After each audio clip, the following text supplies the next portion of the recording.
Hello everyone. For those of you that don't know me, my name's Reverend Geraint and I'm the curate in the parish of Llangynoed with my stag, which is soon to become part of the Llynfi and Afon Valleys ministry area. And this week is Refugee Week.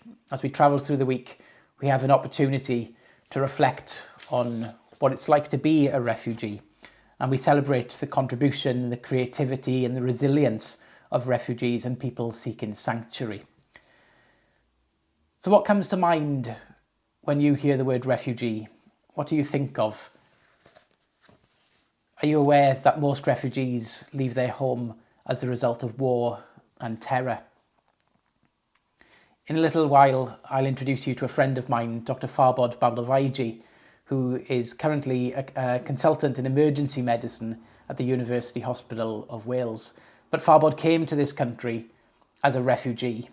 He was a toddler in the 1980s. It was in the midst of the Iran-Iraqi war, and his family had to flee Iran in order to find sanctuary, to find safety, to be in a place where there is peace. And he shares some of his story with me. And the full conversation is available online. It's about 40 minutes long, so I'm only going to show you a small section of that today. But as we do listen to that conversation between myself and Dr. Farbod, I encourage you to think about how you would be feeling in that situation. If you were forced to leave behind your family, your friends, your possessions, and to arrive in another country with nothing more than £100 for your whole family, one suitcase of clothes between you all, how would that feel? I'm sure that it would be a scary time. I'm sure you would feel frightened, especially if nobody around you spoke your language and you didn't understand what was going on. And Farbod shares that experience with me. And the thing that strikes me is that when I ask him, what can we do to support refugees today? It isn't some sort of grand gesture, but he says that we should do the simple things. Just smiling and saying hello to somebody can make such a world of difference if they're feeling isolated or lonely or lost or sad for whatever reason. I'm sure that the last year's pandemic has made us all feel isolated in some way. During this last year's pandemic, we all might have felt lonely and isolated at times. And we know how difficult this can be. But we know for us that this is temporary.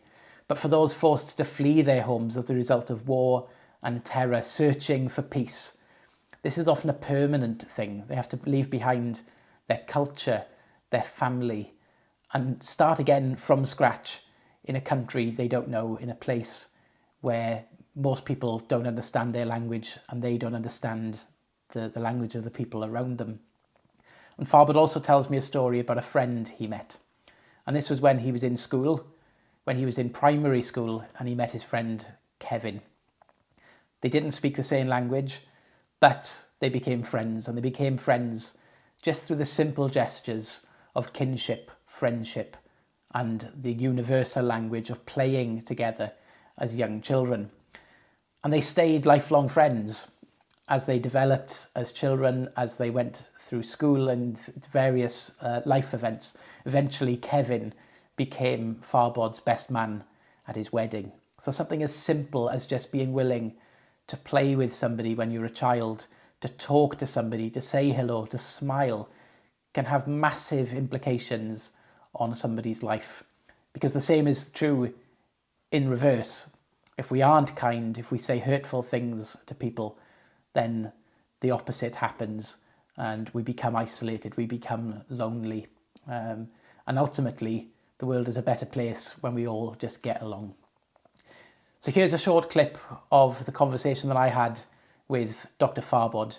And when that's finished, I'll say a short prayer for Refugee Week, and then I'll offer you some thoughts afterwards. So here's part of the conversation that I had with Farbod earlier this week.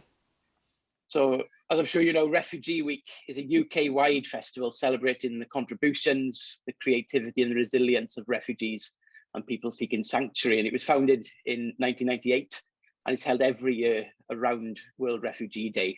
And so I thought that it would be a good opportunity if we were to have a chat And for those joining with us online, to hear a real life story of someone who's had first-hand experience of what it's like to be a refugee. Now, I first met you a number of years ago as you worked as a junior doctor in the Princess of Wales Hospital. And at that time, I knew nothing about your story until you shared it with the health board in 2016. And it was only then that I learned that you and your family had fled Iran in the 1980s in the midst of the Iran-Iraq war. So how old were you when you came to the UK, and what memories do you have of that time? Do you remember much of your time in Iran? I remember bits and pieces. It's interesting, the reason that in 2016 it all came about, I don't know if you remember, but there was the Syrian refugee crisis going on. And there was that really harrowing picture of that Syrian boy who was about 3 years old, who had drowned in the sea, and he was picked up by, I think it was Greek Coast Guard in one of the Greek islands, as they were trying to make the crossing of the Mediterranean. And it was that really brought back a lot of my memories, because I was roughly the age of that little boy when my family made our journey from Iran to the UK. And I do remember bits and pieces. I remember small amounts of the experiences we had in Iran. I was probably about 3.5, 4 years old when we finally left. And you have to understand the context of this. This would have been in 1985 to 1986, which was about 5 to 6 years into the most bloody conflict since the Second World War in world history. It was the Iran-Iraq War, where 1 million combatants died on both sides over the course of 8 years. And I had barely spent any time with my dad, because my dad, when he had me, was 21. And he was conscripted into the army, and he spent the first 3 years of my life essentially away with the Iranian military.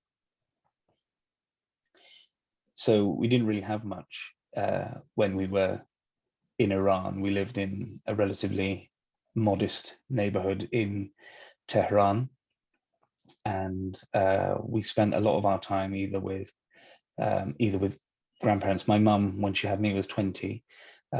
So by this time she would have been 23, 24 years old, and she'd had 2 children. So me and my brother, my younger brother, and we lived either with my parents' my dad's grandparents, or my dad's parents, or my mum's mum. And I remember small things, little things, like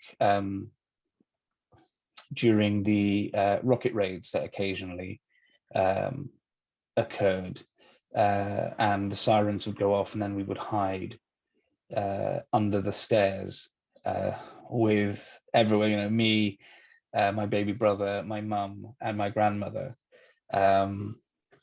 And it's funny to say, because it wasn't like it was a terrifying experience, because it was made into a game. When you're that age, you don't really understand what's going on.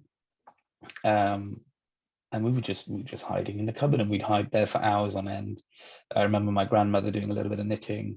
My mother was nursing my baby brother. And of course, there were very few men around at that time, because the vast majority of the young men were conscripted, and all the other older men were out working or doing whatever they could. And then I remember seeing my dad at outside an army base. It's a very weird experience. We went to visit him, because it was we were still actively at war, but obviously there were times when, people were allowed leave. But I remember there was something really strange that happened. We were outside an army barracks, and my dad came out in his fatigues, and well, I remember handing him like cans of soup and things like this. And I remember my dad was always quite a jovial and large, not chubby or large, but a big man. And I remember seeing him. And I remember asking my mum, why are we taking food? Why are we taking food? Does the army not feed him? And then I saw him, and my dad was so slim and wiry, and his eyes were sunken. And by this point, he could have only been 24, 25 years old. Later on, we got stories about what he'd experienced and the people he knew who had died. And the next thing I remember is being en route from Iran. I mean, it's difficult to say if this is an actual memory or if it's just something I've created in my mind, but I remember we were en route from Iran into Turkey, and I remember arriving in Turkey, and again, it was fine because we were all together. Well, my dad wasn't there. It was my mum, my brother, and myself, and a whole bunch of other people. And then I suppose my memories kind of acquiesce a bit, come together a bit more at that point, because we spent a good 18 months in essentially a refugee camp in Turkey, although it wasn't really a camp as you understand it now with the tents and the fences and stuff. It was more in like a section of the city, in apartment buildings, where we were all kept essentially for processing. And it was all funded and supported by the United Nations efforts. And then we arrived in the UK with the family. So my mum and dad, myself and my baby brother, we arrived, and we had one suitcase worth of clothes, really. We had no other possessions. And I think the UN even gave us like £100 in cash or something. And then that was it. It's not a lot, is it? It's not a lot for a young family arriving in a new country. Do you remember much of your time in school, and what sort of experience you had in school making friends in what was essentially a new country? Weirdly, I actually remember probably the first year of primary school quite vividly. I obviously couldn't speak English when I arrived, and I literally just reached school age. I was just over 4 then, and so I was enrolled to the local primary school, and I still remember meeting my friend Kevin there, and Kevin and I are still friends. Kevin was actually my best man at my wedding, and I remember him distinctly playing with me when the other kids wouldn't, and we would just sit there next to each other, not understanding each other's language, but understanding the language of play, I guess, and kinship and friendship and kindness. And there was also a time when I remember I fell out with him really badly, and I felt really bad. But the reason I felt bad was I didn't have any other friends, and he wanted to play with other kids. He's a 4-year-old kid himself. He wanted to play with other kids, but the other kids wouldn't play with me, you see. So I felt betrayed. I remember that as well. And then we made up, and like I said, we spent years together whilst we were in Plymouth and growing up, and I still have very fond memories of that little boy who's now a grown a grown man with his own life. But I still see us together as those little boys. So as a Christian, but fundamentally as a human being, I I believe that it's our duty to support anyone who finds themselves in any kind of need in any way that we can, as we build up a culture of welcome and hospitality and safety. So if our churches or if some individuals within our community wanted to support refugees today, what can they do? Are you aware of any organizations that we could support, or is there any advice that you could give?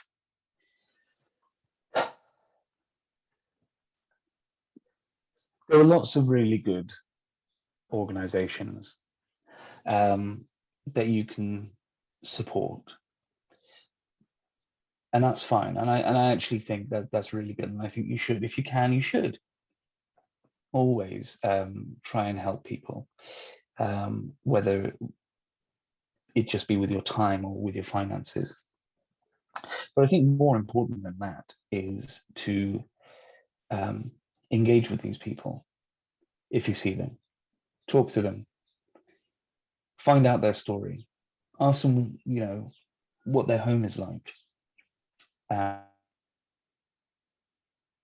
what football team they support. Treat them as a human. And I think that is probably the best advice I can give, is you've got to remember that the vast majority of these people, and I honestly mean, I mean the vast majority of these people, not the Daily Mail stories that you see of one or two thuggish criminals that come over, which of course they do. The vast majority of these people would never have left their homes. They would never have left their families or their comforts or their traditions or their cultures. You know, the beautiful countryside of their homes, if they didn't feel it was necessary. You know, no one would put their entire family with young children into a boat in the hands of people smugglers and, you know, organized criminals, risking their lives for no good reason. And I think that's it. I think the two things, there are two things that lead people to leave their homes and come somewhere, and that's peace and prosperity. If you don't have peace and prosperity, you want to move to somewhere where there is at least the possibility of that. And I think in many ways, the fact that people try so hard to come to this country for sanctuary is a compliment to the peace and prosperity that we enjoy every day, and let's be honest, take for granted.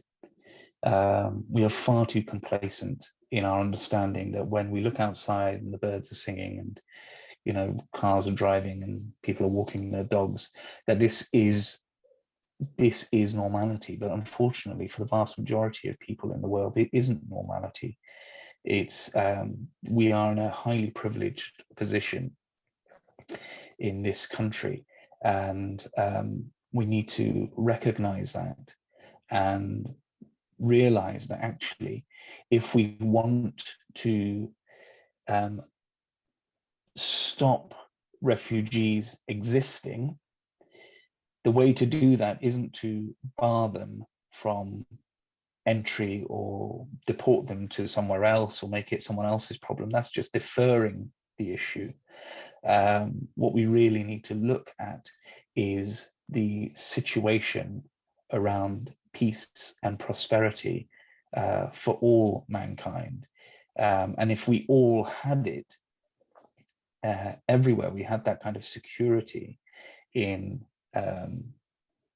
our neighborhoods and our localities, then, you know, we probably wouldn't be looking at a situation where we have people drowning in the North Sea or in the Mediterranean trying to find that peace and prosperity that we have long taken for granted.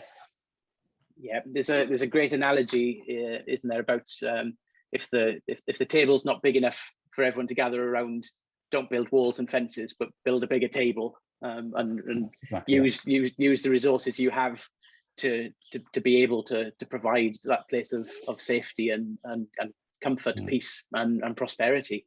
Yeah. Absolutely. I think there is a false understanding about things like economy and how things work on a global level. And you keep hearing this phrase of the world, it's a small world, and it really isn't. It's a very, very large world, and this good earth can provide for all of us. And when you actually look and dig into the numbers that are published year on year from the UN regarding people living in absolute poverty and people living day to day, hand to mouth, in terms of food and water, and then you compare it to, say, what we do with animal agriculture and so on, and you realize that actually it's not a matter of we can't feed the world. It's unfortunately a matter of we choose not to because there's no profit in it. And I think that is the real sin of our lifetime, of our society. The fact that we have enough, but for whatever reason, we have created these institutions and edifices that do not share it, and allow people to starve and die in war and violence, and that, like I said, that is obscene to me. And all you can do as an individual, and sometimes these things can seem so overwhelming, but all you can do as an individual is to understand the horror that is the world, look at it, don't turn away, and then ask yourself, with every decision and choice and interaction that you have, am I doing the right thing? Am I doing what is good in this situation? And that's all you can ever ask of anyone, really, because the only thing that ever matters is what you are doing right now, what you are saying right now, and it goes into that Christian doctrine, doesn't it, of forgiveness. The past is the past. At every moment you have that choice that you can make to be good and do good, and whatever it is you can do, even if it's the smallest thing, even if it's just being kind to a stranger, that one act is when it's done with love in your heart, can make all the difference to everyone. And if everyone does these tiny little acts, as Mother Teresa says, there are no great acts. There are no great acts. There are just small acts done with great love. And I think it doesn't matter what religion you're from, or where you come from, or what you adhere to. I think we all can really understand that even if you feel like, what is it that I can do? Well, you can do small things. Yeah, act with there can be a love, and the danger. world will change. Yeah, there could be a danger, can't there, that when there's such a big problem, you just sit back and do nothing. Whereas in reality, you need that confidence, that courage to do something, because something is better than nothing. Yeah, do anything. The smallest act, like I said, just say hello to someone, ask them how they are. And I think we can all relate to that. We feel so much better just when someone says hello to us or smiles at us as we walk down the street. And I'm sure that's amplified for people who are feeling lonely or isolated in any kind of way. Yeah. And the converse of it is as true. You act with, you hate in your heart, and you use that small. You might think, well, I'm just one person. How can I, make things worse? And I go, well, just the exact opposite of, if you're being nice to someone, if you do the exact opposite to that, be mean to them, call them a name, or whatever, it's like a ripple effect. It ripples outwards, and then that person will be in a bad mood, and the chances of them saying something with hate or fear in their heart is more likely. And so it just keeps perpetuating. So like I said, people may think that their small acts will mean nothing, but actually it's those small acts that will change the world. Yeah. Farbod, thank you for putting aside some time to talk to me. Thank you for everything that you contribute, everything that you do. And it's my prayer now that God's peace, prosperity, and blessing goes with you in everything that you do. So thank you very much. No, thank you very much. It's been my pleasure. And so for Refugee Week, I'd like to end with a short prayer. And if you would like to make this prayer your own prayer, then you just need to respond Amen at the end. Lord God, no one is a stranger to you, and no one is ever far from your loving care. In your loving kindness, be with all children and families who are forced to move away from their homes for whatever reason. And we pray that they are able to stay safe on their journey. And help us to always show your love and kindness to those most in need. Amen. And so I encourage you to reflect on that conversation, to think how you would feel if you were in Farbod's shoes. Maybe you'd want now to spend some time thinking about how you would feel if you were in that situation, if you were forced right now to leave this country, to go off to a place where nobody speaks your language, where you don't understand what's going on.